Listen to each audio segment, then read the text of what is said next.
Então, eu vou começar apresentando o Bona, nosso primeiro palestrante. O Bona é professor associado lá do Departamento de Informática da Federal do Paraná, nosso colega da área de rede, sistemas distribuídos. O Bona tem um viés assim, bem de sistemas operacionais, tem pesquisas abrangentes em computação em nuvem, redes definidas por software e, mais recentemente, em blockchain. Né? Ele é bolsista produtividade CNPq, fez o doutorado dele lá mesmo no Paraná, na Universidade Tecnológica Federal do Paraná, e tem pós-doutorado no Centro de Computação de Barcelona. E aí, para além da pesquisa, a Bona também tem sua participação na área acadêmica como gestor, ele foi chefe de departamento e hoje coordena o programa de pós-graduação em informática, lá da UFPE. Então, Bona, seja bem-vindo. Depois, quando você terminar, eu apresento os demais, tá certo? Ok. Obrigado, Fabiola, pela apresentação. É um prazer estar aqui com vocês. Deixa eu só compartilhar a tela. Estão vendo, né? Isso, perfeito. Então, a Fabiola já contou um pouquinho, né, da experiência, né? Então, assim, um pouco do que eu vou falar aqui coisas que nós discutimos durante, né, o comitê, né, que já está rodando aí há algum tempo, né, as conversas que nós tivemos, e, em parte, um pouco da minha experiência em administrar infraestruturas de pesquisa, né. Tinha um departamento que tem a própria infraestrutura, né, então, além de ser professor, né, eu brinco que eu parafuso máquina no rack, né. Então, a gente conhece um pouco a pilha inteira, né, lá de baixo até em cima, né. Então, assim, começando, assim, o que eu quero falar, né, primeiro, assim, retomar um pouco de como que é a experimentação na internet, né. Todo mundo conhece, mas tem alguns elementos dentro dessa experimentação, né, que eu gostaria de resgatar, né. E também explicar por que a gente acredita, né, que a gente precisa de uma plataforma específica por blockchain, ao mesmo tempo explicando quais são os principais desafios em blockchain, não são todos, né, mas são alguns que nós encaramos como os principais, e finalmente um pouco de como poderia ser esse testbed. O Billy vai contar maiores detalhes, né, mas um pouco da ideia do que a gente acha que tem que ter num testbed como esse, né. Eu gosto muito de olhar a história da internet original, né, eu acho que ela é inspiradora, né. É uma rede que vocês sabem que começou com muito poucos nós, né, e teve um crescimento muito forte, né, e o pessoal aí da economia, né, fala do fenômeno de rede, né, que significa que quanto mais, as coisas têm mais valor quanto mais elas são utilizadas, né, então quando você tinha lá um Blu-ray, ele tinha pouco valor enquanto tinha poucos usuários, né, na medida onde você tem muitos usuários, você tem mais gente produzindo conteúdo motiva mais gente comprar aparelhos de Blu-ray, né, e você pode colocar isso em qualquer contexto e na internet em especial, né, quanto mais usuário na internet, mais motiva a gente ter servidores, mais motiva a gente ter serviços, mas eu acho tão interessante, quase de um ponto de vista filosófico, né, olhar assim um ambiente propício que nós tínhamos, né, a gente tinha um momento de implementar uma pilha aberta do TCP/IP, né, um momento de implementação dos vários sabores de Unix, né, que também era uma forma de compartilhar esses equipamentos, né, a gente também queria ter acesso aos equipamentos, né, que estavam de maneira remota, né, então a ideia, né, de sair de um sistema operacional monousuário, né, para ter um sistema operacional multiusuário, foi um grande esforço da comunidade, né, num momento onde estava aí os Berkeley, MIT, e mesmo os brasileiros aqui desenvolvendo código, né, e testando código, né, dentro do espírito de colaboração, né, a gente queria ver funcionando a internet, né, e, sim, eu acho muito bonito nisso da internet, né, você está sentado lá na sua máquina aqui, no meio do Brasil, né, um backbone nascendo, né, a gente dava finger em alguém lá no MIT, né, John@MIT, né, daqui a pouco você dava um talk, né, fala assim, aqui é o Bono, né, aqui é o John, né, o que você faz aí, né, eu achava muito bonito esse ambiente, né, e um ambiente que eu gostaria de alguma forma que a gente conseguisse resgatar, porque eu acho que ele se provou muito eficiente, né, e também, eu vou falar um pouquinho disso depois, né, eu acho que existia uma separação muito tênue entre os usuários e os criadores de tecnologia, né, era basicamente a comunidade utilizando, né? Então, assim, quem testava o software sabia escrever código, né? Quem testava o software sabia depurar. Então, isso também fez com que a gente tivesse uma aceleração muito grande do código que a gente estava utilizando e dos serviços que a gente estava utilizando, né? Era um monte de cientistas da computação fazendo um experimento global. mesmo que não organizado sobre um determinado nome, né? A internet era um experimento, né? Que a gente estava realizando, né? Então, acho um troço muito interessante isso que aconteceu, né? E talvez ela inspire um pouco, né, a ideia do testbed, né? Então, assim, o que a gente teve que fazer, né? Ter nossos primeiros backbones e também redes experimentais, né? O que a gente precisava para testar a internet, né? Não dava para testar a internet ou não fazia sentido testar só dentro do nosso laboratório, né? E precisamos destacar, né, o grande papel da RNP, né? Não apenas no backbone, mas uma série de iniciativas, né? Eu peguei a Remave aqui, que eu acho que foi uma das mais antigas que eu consigo lembrar, né? Eu era estudante de graduação ainda quando a gente tinha o projeto Remave, né? Redes metropolitanas de alta velocidade, né? Essas fibras estavam até pouco tempo passadas por aqui em Curitiba ainda, né? Mas tinha várias cidades que tinham essas fibras aí para a gente fazer experimentação em backbones de alta velocidade, né? E assim, eu também acho importante entender que a maneira como a RNP fomentou a implantação da internet no Brasil nas universidades, né, e também institutos de pesquisa, ela teve um papel que foi além, né? A gente resolveu pôr a mão na massa, né? Nós mesmos fazer, né? Os POPs foram um ponto de formação de massa crítica importantíssimo. Sim, tem VoIP espalhado no país, porque tinha um projeto RNP VoIP, que foi implantado nas universidades e testado pelo pessoal do POP. Né? O pessoal formado no POP colocou os primeiros provedores espalhados aí pelo país para funcionar. Então, foi muito importante esse modelo que foi adotado. Né? Então, assim, obviamente, o pessoal da RNP poderia falar mais disso, né? Um dia eu gostaria de ouvir essa história numa retrospectiva, né, do sucesso que foi esse modelo que a gente teve, né, e eu acho que a gente não pode esquecer dele, né. E logo em seguida também nem tão logo em seguida, né, mas eu também queria destacar os primeiros testbeds sobre a internet, né, que daí já são infraestruturas virtuais dentro da internet. Eu coloquei os mais antigos de grande escala que eu me lembro, né, o Planet Lab 2002, muita gente utilizou, né, eu trouxe um nó para a Federal do Paraná em 2007, quando eu voltei do meu sanduíche. Aliás, eu fiz sanduíche em Barcelona, né? Depois eu fiz pós-doc lá, mas como sanduíche eu tive acesso ao Planet Lab, e a primeira coisa que eu fiz como professor na Federal do Paraná foi trazer um nó do Planet Lab. Foi uma experiência bem interessante, né? E assim, eu acho que é importante, né, que a gente não quer só experimentar tecnologia. Porque só para experimentar tecnologia, não necessariamente a gente precisa de um testbed. Está cheio de sandbox e outras infraestruturas, né? Então, acho que a gente, como cientista, a gente quer explicar o fenômeno, né, e definir formalmente seu alcance e limite, né? Eu sempre falo assim, a gente não precisa ter vergonha de, como academia, não inventar coisas. Os físicos não inventaram nada, né? Eles pegaram o universo pronto.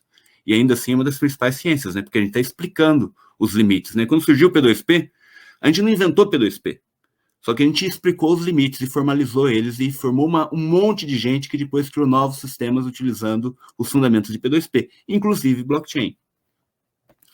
Tem que ficar trocando a telinha aqui por causa do jeito que está. Assim, e blockchain, qual que é a importância, né? Alguém pode dizer, né, que é simplesmente um sistema P2P misturando algoritmos clássicos de sistemas distribuídos e mais um mecanismo de incentivo e desestímulo. Né? Basicamente é isso, né? Por isso que eu tenho tanta criptografia, para evitar que alguém consiga, que vale a pena alguém estragar a rede, né? Mas eu acho que é mais que isso, né? Assim, é disruptivo, porque é um deslocamento da confiança. Né? Então, assim, se você pensar a formação do sistema bancário, né? Idade média, né?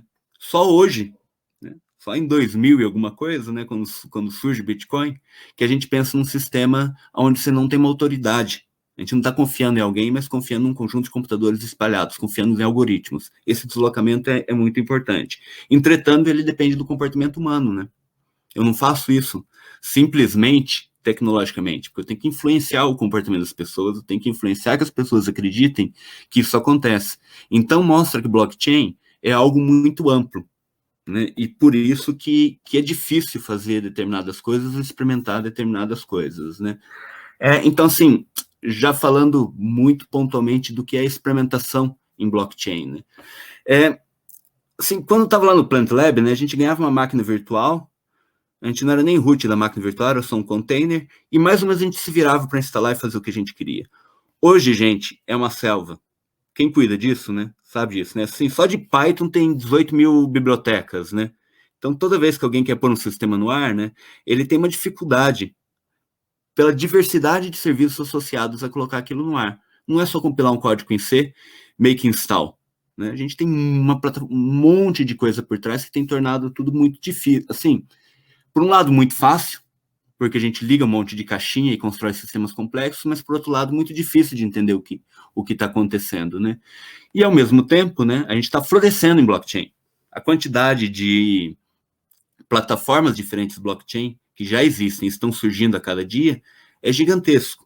E ainda mais se eu considerar cada forma de utilizar essas plataformas, né? Então, a gente acaba que a gente tem uma abundância muito grande de plataformas. Eu não tenho como a gente testava TCP/IP. Vou testar TCP/IP. Só tem TCP/IP para testar. Né? Não tem 1 milhão de sabores, 1 milhão de redes. Né? Justamente o que o TCP/IP nos deu foi uma convergência para um único modelo. Né? E assim, aqui é um ponto que me incomoda, não sei se me incomoda, mas assim, me põe uma pulga atrás na orelha, assim, a gente tem, justamente por causa dessa diversidade, a gente criou um monte de tecnologias que ajudam a gente a pôr coisa no ar. Então, você vai lá, alguém pode dizer que eu sou contra Docker, não sou contra Docker, não. Mas, assim, o Docker é muito bom, só para dar um exemplo, né? Por quê? Porque ele facilita, né? Você pega um troço lá, vem uma caixa, não sei se é uma caixa preta, né? Mas é uma caixa de Pandora cheia de coisas, você põe no ar. Agora, a introspecção dentro desse ambiente e saber exatamente os serviços que estão no ar e como os componentes se comunicam ou funcionam, não é tão evidente assim. Né? É fácil, sim, dá para ter um livro colocando 1001 serviços no ar com Docker. E é mais ou menos fácil fazer. Agora, entender o que está acontecendo, debugar e depurar e manter por longo tempo sistemas, eu já não acho tão simples assim. E então, sim, isso é parte do desafio, entender que é mais complicado do que simplesmente pôr uma instância no ar. A gente quer fazer mais do que isso, a gente quer entender o que está acontecendo naquela instância. Então, assim, daí eu coloco aqui, né, e além do know-how, tá, gente? Só know-how, que é só saber fazer, né? Porque a gente está num modelo que saber fazer pode significar saber apertar os botões corretos. Mas a pergunta é por que aquele botão é correto, né? Então, assim, entrar um pouquinho nessa caixa preta da complexidade, para que a gente não apenas saiba usar, mas que a gente saiba criar tecnologia. Isso eu acho que é algo muito importante para que a gente tenha autonomia, né? Senão a gente vai virar só consumidor de tecnologia. E mesmo que a gente fizer sistemas em cima disso, a gente está consumindo um produto pronto, entregando, de certa forma, a parte central, o núcleo, para fora do país, né, ou fora do nosso controle, né. Indo aqui para o próximo. Então, assim, eu acho que é muito disso que a gente quer, né. Falando um pouquinho mais, né, ainda dessa ideia de, tá, tudo bem, né, então a gente tem essas dificuldades, né, um ambiente muito rico, né, mas por que esse blockchain vale a pena, né, porque a gente pode escolher um monte de coisa, um monte de tecnologia emergente, né? Então, assim, existe uma corrida que está aberta, né? A gente não está muito atrás dela ainda. Acho que dá tempo de correr, né? Porque chega uma hora que a gente perde a corrida, né? Então, acho que ainda está na hora da gente correr atrás. Tem muita coisa acontecendo, né? Ao mesmo tempo, a gente precisa se organizar para maximizar a aceleração da adoção. E a gente consegue fazer isso, né? Colocar mais gente usando, mais serviços no ar, né? E principalmente, que eu insisto, né, a gente não pode ser apenas utilizador de tecnologia pronta. Né, a gente tem que ser gerador e detentor de conhecimento. É nossa missão, né, nossa missão estratégica, né, quando a gente está pensando a longo tempo no que a gente quer, e eu acho que é um pouco da nossa missão, né, não só como comitê, como professores, pesquisadores, e até mesmo com o RNP, que sempre desempenhou esse papel, né, de articular a comunidade para um fim. Daí, assim, um pouco isso, assim, falando um pouco do que a gente tem para fazer em blockchain, né?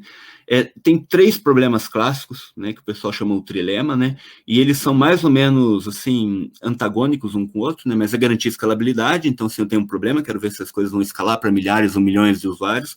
Num país como o Brasil é mais grave ainda. Bem, a gente tem, obviamente, problema de segurança, afinal de contas, eu preciso confiar nisso aqui.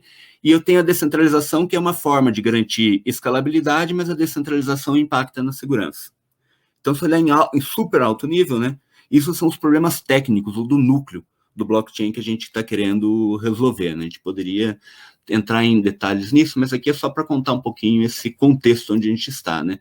Mas a gente tem ainda desafios que vão além da plataforma propriamente dita, né?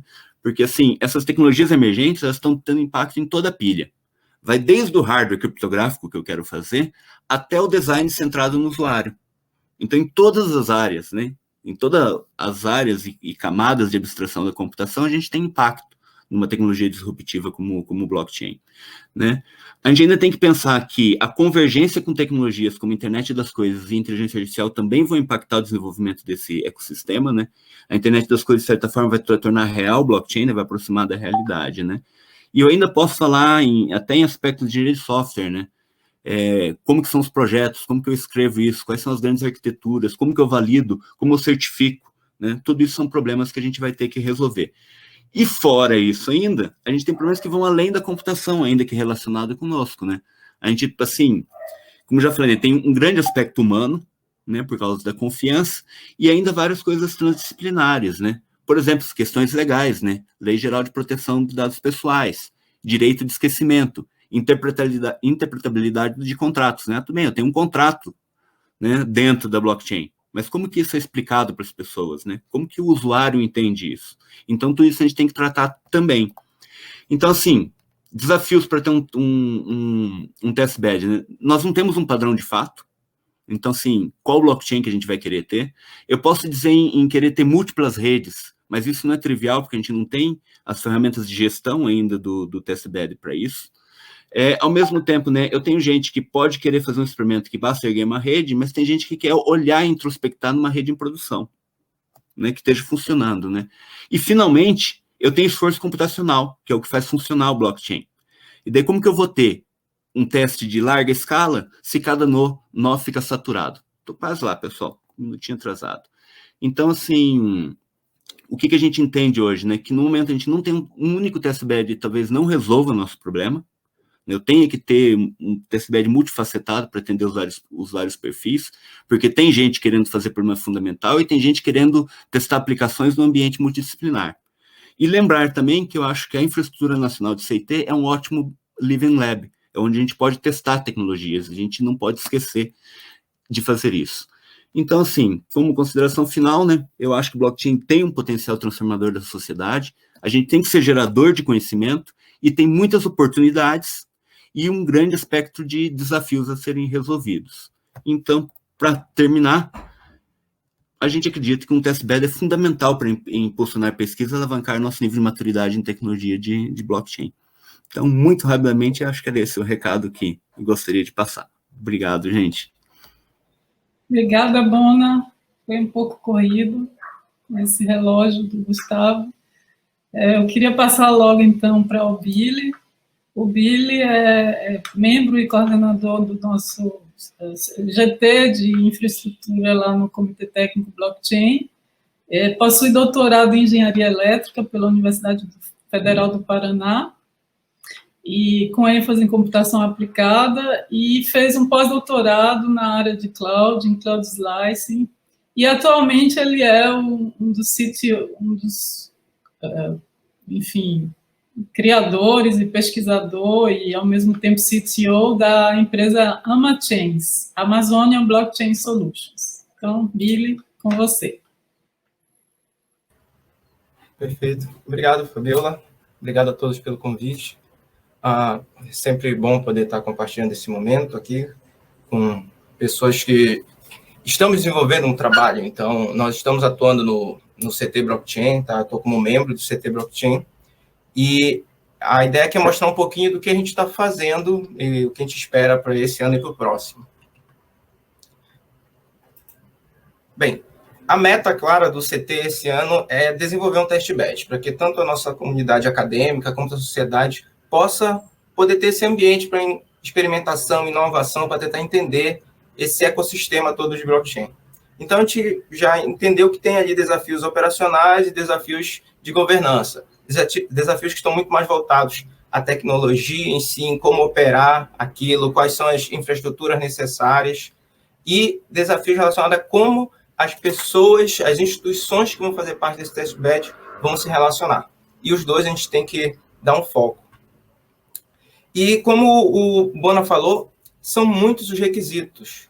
Tem pessoas que estão interessadas em experimentar novas plataformas, novos mecanismos de consenso, ver como isso escala no ambiente global. Tem pessoas que estão interessadas em entender como serão as relações entre o conteúdo que é produzido por uma aplicação em uma determinada plataforma, em um contrato inteligente, como ele pode ser consumido por outra aplicação, o ecossistema que isso é criado. Então, nós decidimos por trabalhar com 2 cenários. Um cenário de aplicações blockchain, ou seja, testbeds focados em aplicações blockchain e testbeds focados em plataformas blockchain.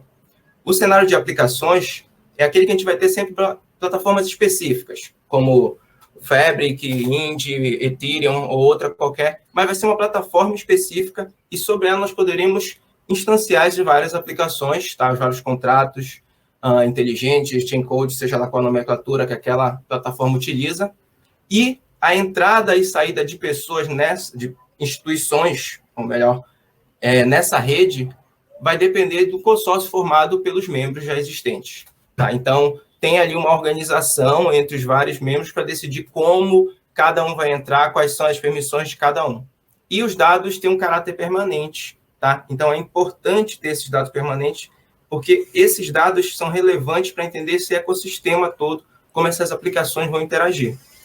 Já o cenário de plataformas blockchain é aquele em qual você quer testar várias plataformas em diferentes ambientes, com total controle sobre o experimento.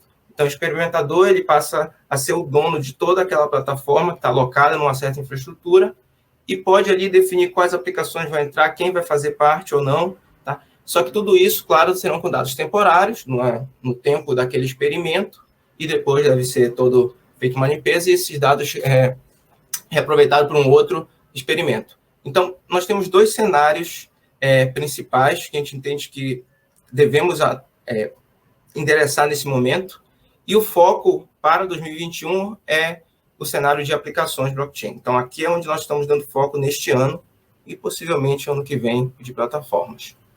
Bem, no ano passado nós trabalhamos com uma parte mais conceitual, tentando fazer taxonomia, entender quais eram os conceitos envolvidos, entender o que era uma infraestrutura computacional, e aí nós tivemos alguns frutos de lá, que foram um e-book, diagramas, fluxos de tomada de decisão, que a gente está usando agora para facilitar o nosso processo de implantação dessa infraestrutura de fato. Então, seguindo o que nós tínhamos feito no ano passado, nós vimos que o primeiro passo era definir os requisitos das aplicações, porque são essas aplicações que vão definir, na verdade, todo o restante da sua rede, do seu ambiente. E nós não temos uma aplicação específica, já que nós queremos ser um testbed que atenda várias aplicações, mas nós definimos 2 subtipos, tá? De aplicações que são do nosso interesse, que são aplicações de propósito geral, que vão estar simplesmente executando um contrato inteligente e basicamente atuando com assets e controle desses assets, e aplicações de identidade, que nesse caso trabalha com um asset específico e já é o de identidade. Esses foram os 2 principais tipos de aplicações que nós vimos que tem uma demanda entre os membros do CT, quem estava conversando e quem estava envolvido nesse processo. Tá?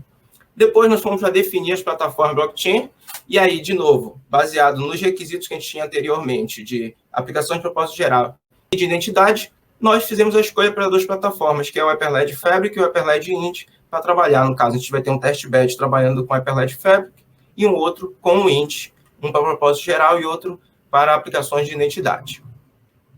Após isso, nós fizemos a escolha da tipo de infraestrutura, nós já não tivemos que fazer discussão sobre o modelo de BES, blockchain como serviço, ou instâncias públicas. Essa discussão nós tivemos ano passado e vimos para testbed, a gente ia ter que trabalhar com data centers mesmo, e a partir desse data center, a gente faz a escolha de qual é o subtipo desse data center, sendo própria ou IaaS. No processo, agora a gente está percebendo que essa escolha cabe mais ao membro participante do que ao conselho que está formando essa rede, no formato que a gente está formando, pelo menos. Então, aqui é uma decisão que a gente não precisa dizer o que você precisa usar, mas o membro participante pode fazer a escolha ali dentro de um tipo específico de data center. E tendo já todos esses itens definidos, nós podemos passar para definir a forma como a gente ia implantar, fazer a instalação. Como o Bona falou ainda há pouco, o uso de Docker pode facilitar um contexto, dificultar em outro, esconder algo, mostrar outro. Então, aqui foi uma parte bem sensível para a gente, para definir essa forma de instalação, e foi aí que a gente entrou um pouquinho mais a fundo, tá? Sobre o que é que a gente entende como testbed de aplicações blockchain. Começamos a trabalhar, fazer alguns diagramas, puxa a caixinha daqui e dali. Nós, hoje, estamos trabalhando com um testbed que seria composto por algumas organizações, atuando no modelo bem P2P, como o Bona falou ainda há pouco, blockchain é P2P, por que o nosso testbed não pode ser, em certa parte? Então, a gente tem as organizações todas, cada um com seus equipamentos seus servidores, a plataforma específica instalada, nesse caso, Indy ou Fabric, uma forma de instalar essas plataformas, porque isso é bastante relevante, a gente vai ver daqui a pouco, e um time de TI e um time de gerência que vai ser responsável por conversar com um consórcio todo, que é uma organização formada por todas essas que é justamente o comitê formado por todas essas organizações que vão estar fazendo as tomadas de decisões para definir as políticas para a entrada nessa rede. Então, essa é a estrutura geral que nós montamos para o que seria nosso testbed e começamos a focar, primeiro, na definição dessas organizações e essas pessoas para formar o time. Hoje, nós temos esses como membros iniciais do testbed, que é quem está ajudando neste processo de entendimento, tá? É importante, a gente está entendendo, amadurecendo o conhecimento sobre as tecnologias, compartilhando informações sobre elas, para que a gente possa fazer um testbed que possa representar a todos realmente aqui, possa vir com os interesses que todos têm envolvidos e a gente conseguir ter um produto que possa ser utilizado tanto pela sociedade como pela comunidade acadêmica. Então, esses são os membros atuais desse testbed. E aí, subsequentemente, nós fomos definir qual seria a forma de implantar uma plataforma blockchain escolhida naquele tipo de equipamento. E, ao escolher a forma de implantação, você, de certa forma, está escolhendo o equipamento, porque algumas formas de implantações têm restrições quanto ao equipamento que você vai estar usando. Para resolver essa questão, nós fizemos uma série de apresentações. Então, os vários membros do CT Blockchain trouxeram as suas experiências. Quem já conhecia como instalar um Fabric veio mostrar, quem conhecia como instalar o Indy veio mostrar para a gente. Então, cada um veio mostrando diferentes formas de implantação e nós vimos que cada uma dessas formas tinha um requisito de infraestrutura diverso também, variando desde uma máquina simples, no qual você pode ir em cima do sistema operacional já colocar a plataforma blockchain específica, até chegar a um cenário em que você tem toda uma plataforma de Docker, de Kubernetes, para que você tenha suporte a esse tipo de implantação específica, como é o caso do BEF, do Blockchain Automation Framework. Então, dependendo da forma que a gente for instalar a plataforma blockchain escolhida, a gente vai ter uma infraestrutura também mais detalhada ou não, mais complexa ou não. E aí cabe também uma decisão que, ao mesmo tempo que tem um cunho técnico, mas ele pode simplificar ou dificultar um pouco mais a entrada de novos membros no testbed. Mas estamos nesse processo ainda de tomada de decisão, temos aí algumas opções, estamos avaliando quais infraestruturas são mais ou menos interessantes para a gente adotar. E hoje nós estamos fazendo uma espécie de teste AB, a gente não faz isso muito com startup, então a gente está fazendo com que sites, ou seja, pares dos membros do CT Blockchain, montem uma estrutura mínima. Nesse caso aqui eu estou mostrando com o Fabric, então você vai ter lá um nó Fabric em cada site, cada um com um peer, uma CA, algum vai estar com um order no caso, e eles vão estar fazendo uma comunicação simples. Isso usando aquele método de instalação específico, para que ambos desenvolvam as habilidades de trabalhar com esses métodos de instalação e a gente possa trazer para uma decisão de grupo qual seria o melhor método e qual seria o requisito de hardware que a gente vai colocar como o mínimo para você fazer parte dessa infraestrutura toda. Então, a gente está nessa fase, fazendo essa descoberta. Tá? Bem, como considerações finais, nós definitivamente teremos um testbed para aplicações no final de 2021. Nesse caso, para 2 plataformas, a gente está trabalhando com o Fabric, está trabalhando com o Indy. Atualmente, esse é o número de membros que a gente tem, mas não precisa ficar restrito a esses membros, tá? A gente continua com as portas abertas e querendo mais e mais pessoas para se juntar e trabalhar.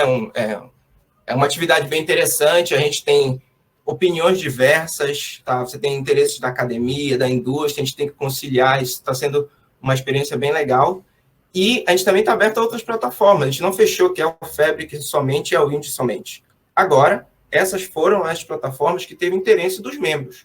Então, se justificou fazer um esforço para trabalhar com elas.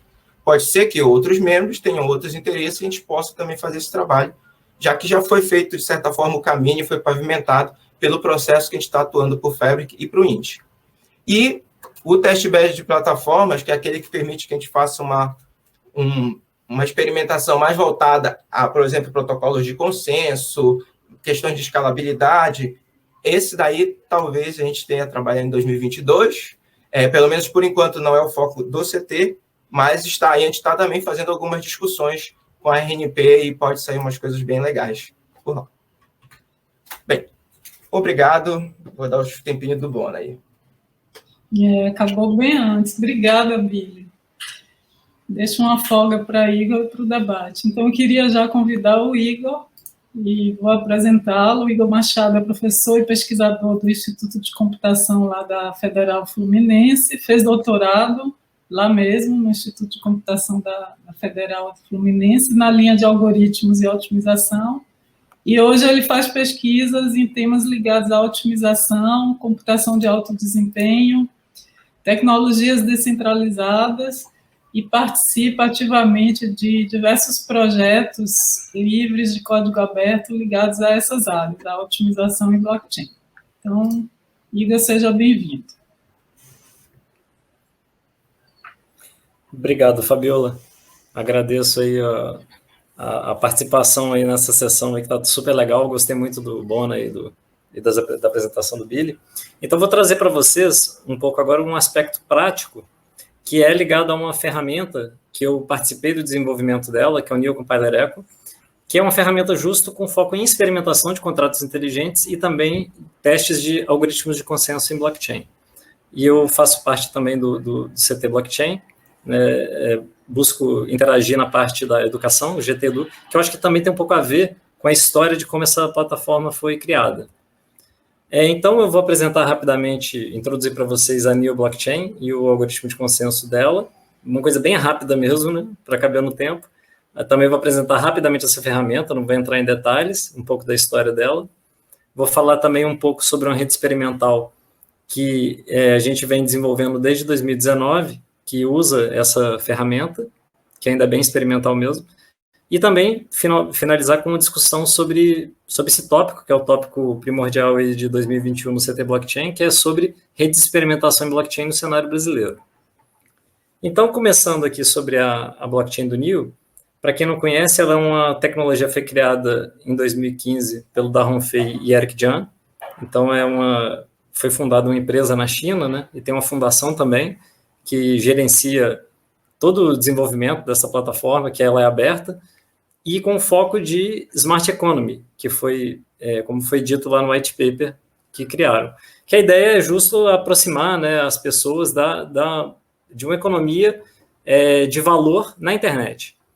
E aí essa rede ela é constituída por nós validadores, então ela não depende de proof of work, né, de prova de trabalho, então são nós eleitos através de posse do token NEO. E aí, é uma rede peer-to-peer, que não interliga diretamente os nós de consenso, por uma questão de segurança, e tem vários nós intermediários que agem como ponte entre esses nós da rede, que eu acho que é uma característica interessante, né? Como eu vou falar adiante, talvez para a gente experimentar aqui também no nosso cenário brasileiro. Ela suporta contratos inteligentes pluricompletos, que também são pagos com uma moeda que chama GAS. Os contratos podem ser desenvolvidos em C#, Python, linguagens populares, através de uma virtual machine que é da NEO também. E a plataforma em si é desenvolvida, como eu falei, através de comunidades de código aberto, que desenvolvem vários aspectos dessa tecnologia. Tem alguns links aqui para vocês conhecerem, se quiserem dar uma olhada com mais calma. Então, como acontece? Eu conheci blockchain lá para 2016, e em 2017 me interessei mais por esse aspecto de contratos inteligentes, e a tecnologia do NEO estava surgindo na época. Então, como tudo que surge assim é difícil de usar, né? Então, uma das formas de interagir com essa rede foi desenvolver uma plataforma para que ficasse mais fácil interagir com a rede, porque blockchain é um negócio meio complexo. Então, você tem todos os aspectos de gestão dessa rede, você tem aspectos, no caso, de suporte a contratos inteligentes, instalação de compiladores, e isso não era muito fácil de fazer. Então, não só eu, mas um time de outras pessoas do mundo afora, a gente se uniu para criar uma interface gráfica que hoje está rodando direto desde 2018, que é o neocompiler.io, e que tem tudo isso. Assim, tem uma interface gráfica para que você interaja com compiladores, para que você interaja com o Blockchain Explorer, e isso em uma rede de testes. Então, é uma rede que ela morre periodicamente, porque a ideia não é competir com a testnet oficial do NEO, nem mesmo a mainnet, até por uma questão de infraestrutura. A máquina que hospeda isso é uma máquina bastante simples, mas isso aproxima as pessoas, isso é usado em hackathons, isso é usado em treinamentos, né, para tecnologia, ou até em desenvolvimento finais de contrato.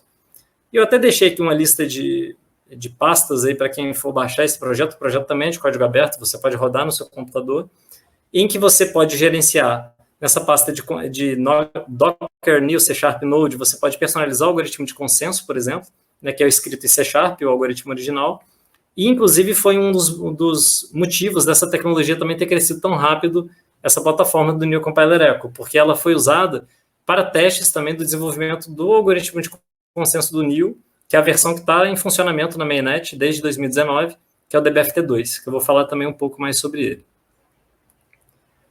Então, falando sobre o DBFT2, o espírito do consenso da blockchain do NEO é um algoritmo chamado Delegated Byzantine Fault Tolerance, que ele é baseado no PBFT, um algoritmo clássico de consenso, mais adicionadas algumas características, como que herdadas lá do Spinning BFT, que é uma troca de primários. Para quem conhece o algoritmo do PBFT, a ideia é que você tenha um conjunto de nós validadores, que em geral são organizados em conjuntos de 3F mais 1 réplicas, porque múltiplos de 3 mais 1. Isso é uma questão de segurança da rede, tal que você sobrevive a F falhas. Então, por isso, a rede global do NEO, ela também segue essa regra, e ela considera um F igual a 2, então significa que ela tem 7 nós de consenso. E dentre eles, 2, então, podem pifar simultaneamente, podem fazer todo tipo de ataque malicioso na rede, e a rede sobrevive a isso. Então, essa é a resiliência da rede, que é de 66% de nós tem que estar bons para a rede estar operando. Abaixo disso, a rede para, e se abaixo de 33%, aí sim você consegue fazer o que quiser com a rede, né? Então, o atacante domina a rede. Então, esse algoritmo, ele só tinha 2 fases originalmente, o que tornava ele mais rápido, mas tornava ele mais passível de alguns tipos de falha, e esse tipo de falha foi atacada e corrigida no DBFT2, e por essa razão, como eu falei para vocês, essa plataforma foi usada durante esses testes. Então, nessa plataforma do NEO Compiler Echo tem logs, você tem acesso a logs, a subir uma rede completa, você tem esse tipo de diagrama também que foi integrado nos logs da rede, que está aqui no topo da tela, que é um diagrama de comunicação dos nós de consenso. É claro que quando você tem os nós executando na mainnet, fica mais difícil você ter acesso a esses logs, porque os nós são escondidos, né? Então, isso aqui, de fato, serve para experimentação no processo em que você tem controle e acesso aos logs de todos os nós de consenso. Então, à medida que você torna isso uma mainnet, né, você, de fato, inclusive, é uma característica interessante, você não tem como nem saber onde estão esses nós de consenso na rede do NEO. Eles estão escondidos nessa camada de peer-to-peer, e a única maneira das mensagens chegarem nesses nós é via peer-to-peer. Você não tem nenhum tipo de conexão direta. Isso também gera um certo grau de não determinismo no pool de transações desses nós de consenso, porque eles nunca sabem quais as transações de fato os outros vão ter na hora de propor um novo bloco, né, porque como uma blockchain ela é organizada em blocos de transações, e isso, o algoritmo de consenso, esse DBFT2, tem que lidar com essa situação também, da possibilidade de ataques, por exemplo, de não propor uma transação que não existe. Então, isso aí é um assunto bem interessante, tem até um link aqui também de um artigo que a gente publicou recentemente, que explica em detalhes aspectos do DBFT. Então, entrando na questão da rede, do grupo de pesquisa em algoritmos de logística descentralizada, que é o Alloy, desde 2019, a gente tenta aproximar a comunidade brasileira de tecnologias de blockchain. Pessoalmente, como eu conheço bastante a tecnologia do NEO, por aqueles aspectos, e defendo ela por aqueles aspectos que eu coloquei ali anteriormente, pela facilidade de programação, pela facilidade de subir uma rede, por essa característica de não ser de proof of work, né, você conseguir ter segurança ao mesmo tempo que você não precisa gastar muita energia com isso. A gente subiu um nó que foi hospedado na UERJ, na época, que é esse redneo1.ime.erj.br, e é um nó assim, intermitente, né, ele funcionou por muito tempo, parou, voltou, ou seja, é um nó experimental, e ele hospedava 4 nós de consenso interno. Então, assim, quando a máquina parava, parava tudo, né? Então, assim, se você tem 4 nós de consenso no mesmo computador, não adianta muito, né?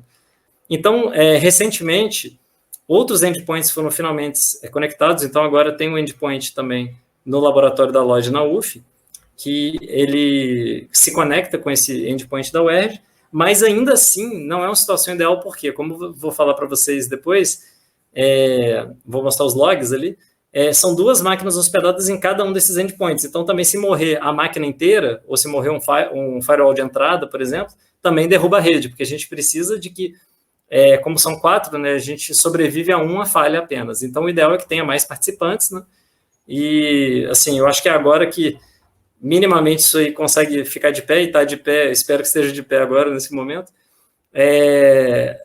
assim, abre possibilidade, né, de entrar mais pessoas, né, e tornar isso cada vez mais aberto mesmo. Então, o objetivo é esse, fazer que as pessoas possam fazer testes, né, nessa rede, é uma rede pública, isso que é interessante, ela é uma rede pública permissionada, assim, os nós participantes são eleitos, né, com o NIL, mas esse NIL está guardado.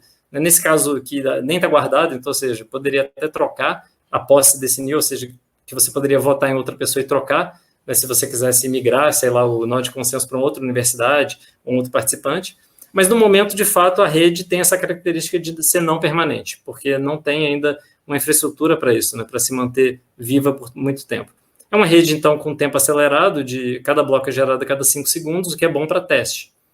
E isso também busca lidar, não é mais rápido do que isso também, para lidar com os recursos escassos, né, que essas máquinas virtuais ocupam para a gente. Então, desafios gerais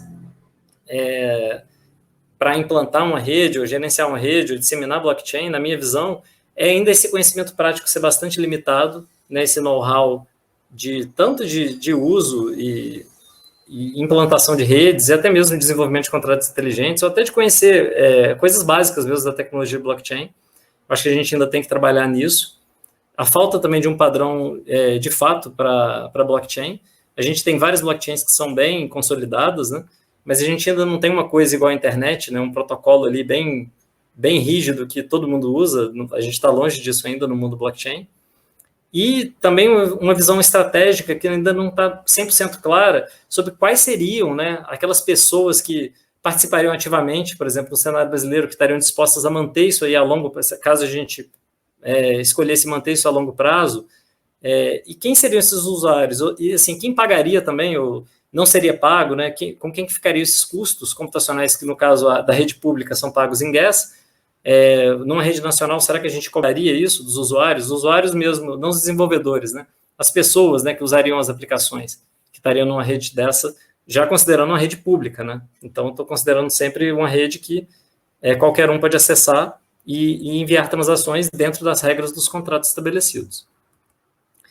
Desafios também de recursos humanos. Quem que manteria, né, uma rede desse tipo, né? Professores, gestores de laboratório, alunos de graduação, mestrado, doutorado ali, vai fazendo escadinha, vai passando de um para o outro, técnicos das instituições, será que eles abraçariam isso, né?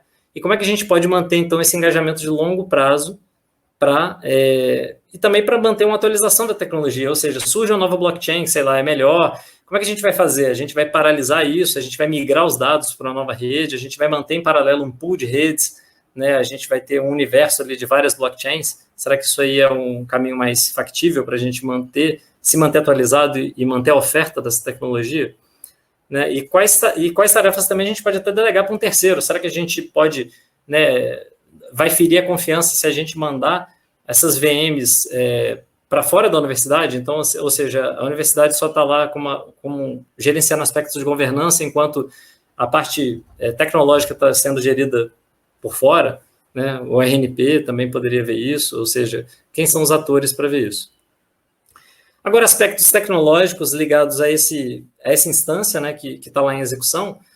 Agora, uma coisa bem pessoal mesmo, tive que passar por 4 firewalls distintos, né, para configurar 1 milhão de portas para tudo isso funcionar, e isso dá um certo trabalho, né, e fora erros mirabolantes ali, que mesmo usando tecnologias de virtualização e de isolamento, tipo Docker ou Multipass, mesmo assim acontece, assim, miraculosamente o negócio pifa e você não sabe como, às vezes estraga até a própria VM que está debaixo daquilo, e tem vários outros tipos de instabilidades que a gente tem que lidar, né? Então, ou seja, é um grande aprendizado tentar manter isso, né? E com certeza exige, né, bastante esforço, né, e recursos humanos ali para manter esse negócio. Alguns desafios agora estratégicos. Será que... Então, deixo aqui algumas perguntas, né? Qual tipo de DLT será que a gente precisaria, considerando um cenário aqui das universidades do Estado do Rio, até do Brasil como um todo? Qual topologia de rede a gente queria? Será que é uma rede com conexão direta entre nós, uma rede com peer-to-peer em que a sociedade também participe com nós para validar dados dessa rede? Qual tipo de governança, né? Qual o prazo de manutenção desses dados? E agora, considerando os usuários, qual o custo que os usuários estariam dispostos a pagar, ou nenhum custo? Enfim, são várias questões que eu acho que a gente vai ter um tempo também para discutir, né? E, finalmente, aqui, para finalizar, eu deixo aqui o link, então, desses 2 nós que estão em execução, e aqui tem um Blockchain Explorer que vai mostrar, né, as transações que existem nessa rede, e é uma coisa interna, claro, é uma rede pública, mas não é a rede principal do NIL, né? Isso é uma rede que está sendo com esses nós hospedados. Eu botei 2 prints aqui muito bonitinhos dos nós se falando depois de muito, muito custo, né, nos 2 polos. E, como direção futura, o NIL está lançando uma nova tecnologia esse ano, né? Então, o que a gente está usando ainda é uma versão legado do NIL, né, que é a versão 2. Essa versão 3 ela é bem diferente. Então, em ideia, já vale mais a pena agora também já se adaptar para essa nova tecnologia, entender como é que ela está funcionando, porque a mainnet, inclusive, vai ser lançada, acho que daqui 2 semanas, é uma coisa assim, é bem logo. E é isso aí, então, se tiver algumas ideias ou se interessar, sejam bem-vindos e junte-se a nós. Então, obrigado.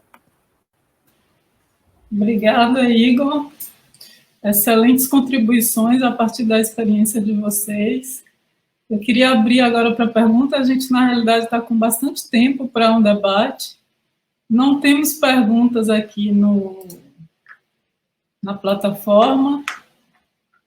Então, eu queria convidar vocês, se vocês se sentem à vontade para aparecer e talvez a gente gerar um bate-papo aqui com o pessoal para aprofundar melhor o que foi passado.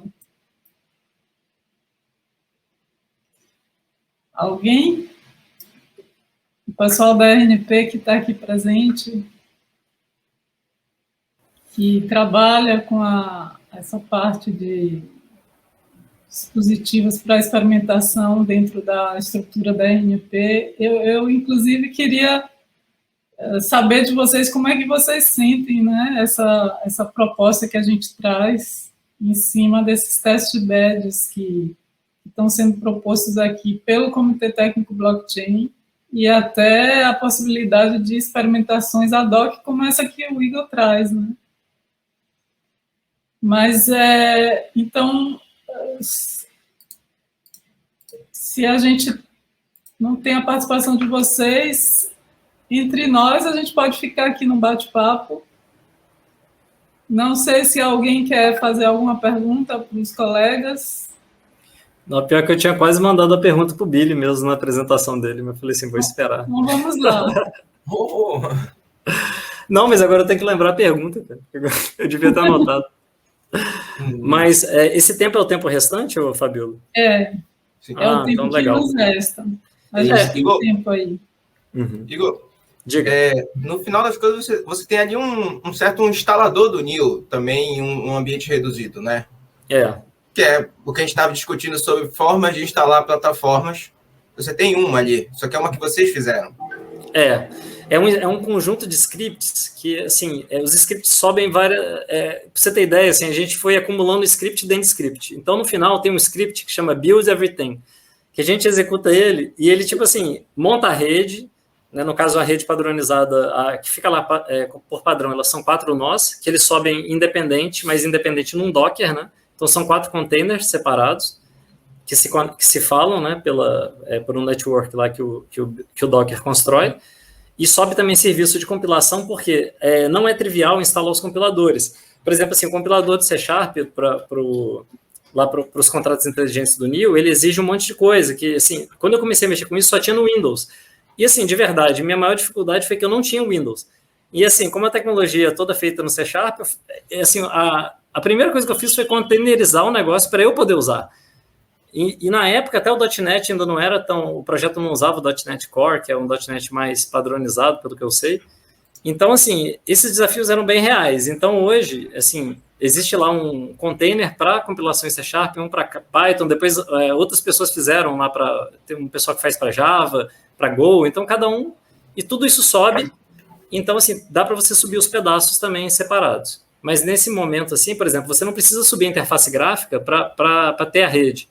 Mas você pode subir só os nós de consenso mesmo. Só que é legal você ter o Blockchain Explorer, por exemplo, para você saber, poder visualizar, né, o que está acontecendo. Então, assim, eu acho que é um kit que é bem legal, assim, e é legal que funciona, mas ele fica, para você ter ideia, assim, uma meia hora, assim, baixando coisa, até instalar tudo lá no Docker. Né? Igor, desculpa, então, pode ir. Não. Não, eu só pegando essa questão aí do ambiente, a gente que mexe com os protocolos propriamente ditos, a gente consegue uma facilidade para substituir, por exemplo, um consenso e plugar o nosso BFT ali nessa estrutura? Consegue.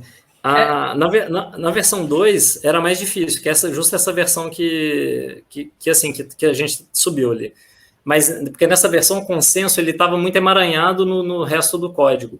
Sim. Já na versão do 3, ele virou um plugin, porque já existia o conceito de plugin, mas o consenso não era um plugin da rede, ele era obrigatório do protocolo. Agora, na versão 3, tem um módulo, que é o módulo do consenso, então fica mais fácil trocar. Assim, mas no 2, assim, ele estava emaranhado no código, mas já era uma pasta separada, já era meio separado. Então dava para trocar, mas você tinha que... E o problema é que, assim, é C#, e aí tem que programar em C#, mas, assim, eu acabei até gostando de C#, de tanto que eu mexi ali. Mas é parecido com C++. Estão gravando isso, Igor. Pois é. Não, eu fiquei muito amigo, inclusive, do pessoal lá da Microsoft também, sabe? Criei uma certa admiração também pela linguagem de programação. Tá. Billy, você ia falar, eu te interrompi. Sim. Agora temos perguntas, viu? Temos uma pergunta do Abelém. Abelém, você não quer aparecer? Para a gente dar um alô para você, um cucu? Temos tempo. Nada? Então, vamos lá, fazer a pergunta do Abelém. O Abelém. Abelém! O processo de aparecer não é tão simples, né? Você não quer aparecer até uma pergunta, apertar o botão, responder, aí leva alguns minutos. Tem segundos. Uma latência. E aí? Parabéns para vocês pelas apresentações, tudo bem. Estamos aqui, né?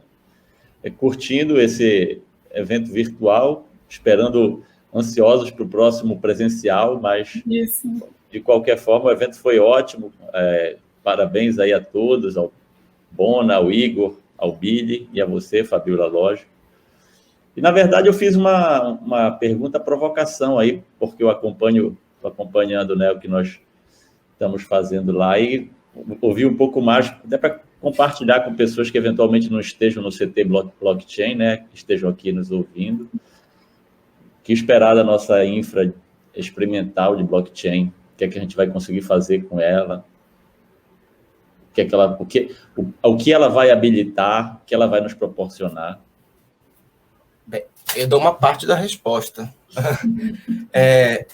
Bem, pelo menos como a gente falou, 2 cenários ali. Do cenário de aplicações mesmo, eu vejo muito como uma possibilidade de a gente explorar o ecossistema e entender como as interações entre soluções diferentes vão se comunicar, como é que os dados que uma produz pode ser reutilizado por outra, e assim gerar um terceiro serviço.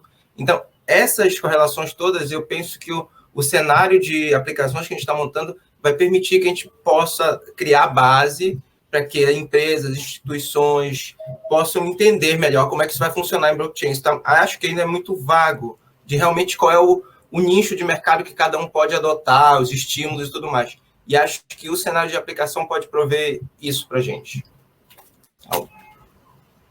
Eu acho que um desafio também é a governança, sabe, Belém? Primeiro, na estruturação da rede, né, do ponto de vista tecnológico, quem oferece o quê, de onde vêm os recursos, né? A gente tem toda a academia interessada, então cada um que está interessado participa oferecendo recurso. Há a possibilidade de outros só usufruírem, então você tem essa governança. E você também tem a própria governança em termos de uso, né, de manutenção, de continuidade. Eu acho que é um grande desafio a gente pensar conjuntamente essa governança, né? E como a gente tem um certo apoio, o chapéu da RNP, fica até mais fácil promover essa governança, né? Porque existe a RNP que está na interlocução aí, justamente através dos POPs também, né? Gustavo, está entrando no debate ou é para a gente sair da sala? Entrei para acabar com a brincadeira. Esse cara só faz cortar. Eu sou chato da sessão. Uma brincadeira, gente, olha. Bom, Gustavo. Desculpa a entrada, mas é que, de fato, a gente já está no tempo. Eu quero agradecer a todos novamente por terem aceito aí o convite de participar. Parabéns ao Igor por ter o artigo aceito e o espaço aqui no evento. O professor Belém também pela participação especial aí ao final. E, enfim, queria dar seguimento aqui à apresentação agora com a nossa próxima sessão, tá bom? Parabéns aí, Igor. Obrigado, Fabiola, Billy. Um abraço, Bona. Obrigado. Eu agradeço pela confiança. Pessoal.